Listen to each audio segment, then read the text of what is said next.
俗话说十人九痔，现在很多人都被痔疮所困扰，有了痔疮真的是很难受，所以要及时的进行调理。今天给大家推荐一个小方法，这个方法就是用鱼腥草泡水喝。鱼腥草是一种有腥臭味的植物，又叫折耳根，可以生吃，也可以炒菜吃。虽然很多人都接受不了它的味道，但是鱼腥草的药用价值很高，具有利尿除湿、清热解毒、健胃消食的功效。有痔疮的朋友可以将鱼腥草晒干后用来泡水喝，这样坚持一段时间，能够帮助缓解痔疮和便秘，对身体有很大好处。有痔疮的人要养成定时排便的好习惯，还要避免久坐不动，同时积极的参加体育锻炼，多注意饮食，或者经常用蒲公英泡水喝。蒲公英有清热解毒、消肿散结和补脾和胃的功效，对于缓解痔疮效果也非常不错。女人过了40岁后，身体各项机能会下降，人也开始衰老，这时候我们应该多注意保养。若身上这3个地方还很大，说明身体健康，也容易长寿。肺活量大，大家都知道，年轻的时候肺活量都是很大的，但是随着年龄的增长，肺活量和身体其他器官一样，会慢慢的衰弱。女性40岁以后，如果肺活量依然很大，那就偷着乐吧，说明身体还很健康。耳朵大，耳朵和肾脏有很大关系，如果耳朵比较大的话，说明肾气比较充足，对身体的排毒有帮助。所以40岁以后的女性，如果耳朵很大，长寿也会青睐你。握力大，通过握力我们是可以看出骨骼和肌肉情况的。女性到了中年，如果握力还非常大的话，说明骨骼和肌肉力量都比较强壮，骨密度也很高，这样身体相对来说就会很健康。虽然上面这3处越大，身体越健康，但是有一处变大，大家就要注意了。这个地方就是肚子，很多女性到了中年以后，由于身体新陈代谢逐渐降低，身体会发福，腰腹部赘肉越来越多，肚子也越来越大。如果肚子过大，会增加身体内脏的负担，影响排毒，增加患各种疾病的风险。所以发现肚子越来越大，就要抓紧时间减肥，别忽视掉了。女人来月经时，牢记2洗2不洗，子宫光滑，妇科问题远离你。第一，清洗内裤。女人来月经时要多清洗内裤，因为这时的细菌会增多。经常洗内裤可以减少细菌的滋生，保护子宫的健康，也可以避免一些妇科问题出现，对身体健康有帮助。第二，多用热水洗脚。女性来月经时，可以每天睡觉前用热水泡泡脚，这样可以促进身体血液循环，有助排出体内寒气，让全身都暖起来，有一定的暖宫效果，也能够让妇科炎症远离你。第三，不用凉水洗手。女性平时干家务活比较多，但是要注意月经期间最好不要接触凉水，洗手或者是干家务活的时候用温水，要不然很容易导致寒气入体，对子宫健康不利。第四，不洗头。女性月经期间身体的抵抗力会很低，所以这时应该避免着凉，建议大家不要洗头，因为洗头会带走头上的温度，使寒气进入身体，导致子宫受寒，加重痛经的情况。若是实在想洗的话，可以用热水。所以女性朋友月经期间注意好上面这4个细节，更有利于子宫健康，也可以避免妇科问题的出现。来月经的时候，身体抵抗力会降低，所以我们在月经期间要多注意一些。建议大家来月经时身上2个地方不要随便碰，以免对健康不利。第一个地方，腰。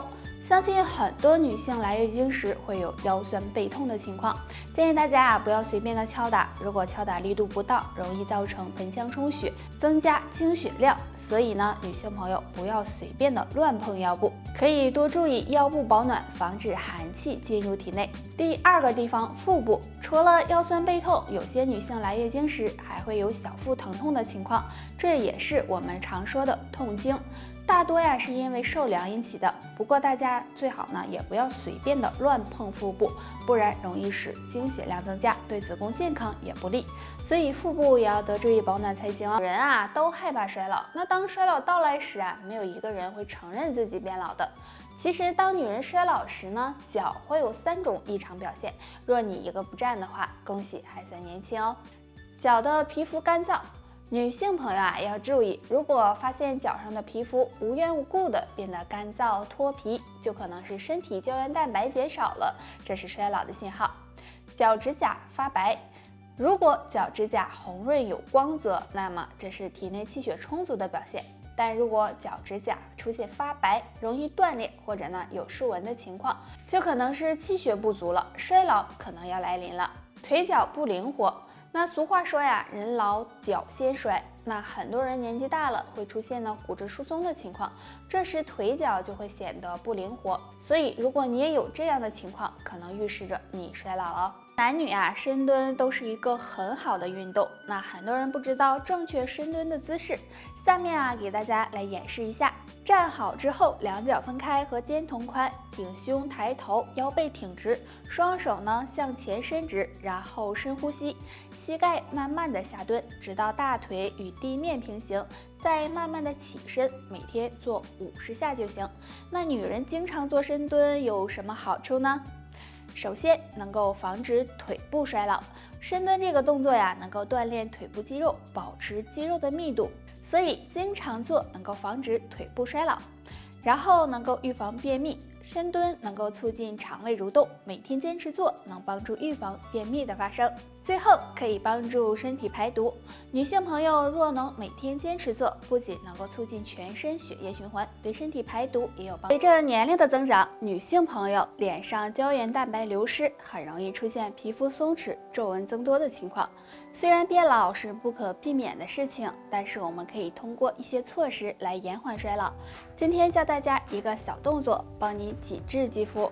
大家早晚洗完脸之后，可以先在脸上涂抹一些润肤乳，然后将食指和中指摆出剪刀状，在我们的双下巴位置向耳朵后面滑动20次，再从下巴中间位置沿着下颚骨向耳垂滑动，也是滑动20次，最后再从嘴角这个位置沿着颧骨向太阳穴滑动，同样滑动20次。每天坚持这个小动作，早晚各做一次，可以促进脸部的血液循环，有很好的排毒养颜的作用，对缓解皮肤松弛、下垂、长皱纹有很大帮助。皮肤松弛下垂的原因有很多，精神原因、熬夜、紫外线照射等，这些都会使皮肤失去弹性，皱纹增多。所以女性朋友平时要学会保养自己，这样才会越来越年轻哦。想增生先别慌，多吃这2种食物，疏通乳腺，减少增生。第一种，鱼腥草。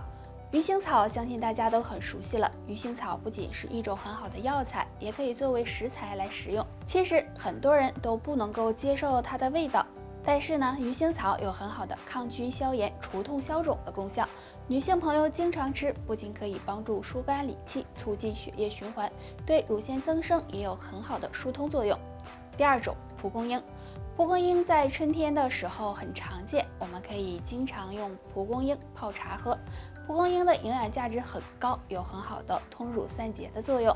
大家可以将蒲公英晒干，然后用来泡茶，经常喝，对乳腺增生的疏通也有很好的效果。女性朋友如果经常出现乳腺增生的情况，最好及时的进行调理。除了吃一些疏通乳腺的食物外，大家平时还可以多运动，保持乐观的心态，少生气，这样对乳腺增生的恢复也有一定的。由于现在社会竞争压力大，所以很多女性都是身心疲惫的，所以经常会去按摩来放松身体。但你知道，女人身上有2个敏感的部位，最好不要乱碰，自己也要少摸。这2个地方就是腰部和肚脐。腰部对我们来说非常重要，因为腰部的2侧是肾脏的所在，而且我们运动的时候也要用腰部来支撑。女性来月经时，很多人也会出现腰酸、腰痛的情况，所以腰部这里是不适合经常按摩的，不然容易给身体带来伤害。女性朋友要注意。肚脐，女性朋友也不要乱碰，因为肚脐这里的脂肪层比较薄，如果经常按压或者是用手去抠，很容易使脂肪层破坏，导致细菌感染，出现腹痛、腹泻等不适症状，对健康不利。所以最好也不要让别人碰，自己也尽量少摸。女性朋友要学会保护自己，虽然偶尔按摩对身体有好处，但是上面这2个地方就尽量不要碰了，这样对健康才有利。好了，本期内容到这里就结束了。大家还想知道哪方面的养生小知识，可以在评论区给我们留言，木子会在第一时间给大家解答哦。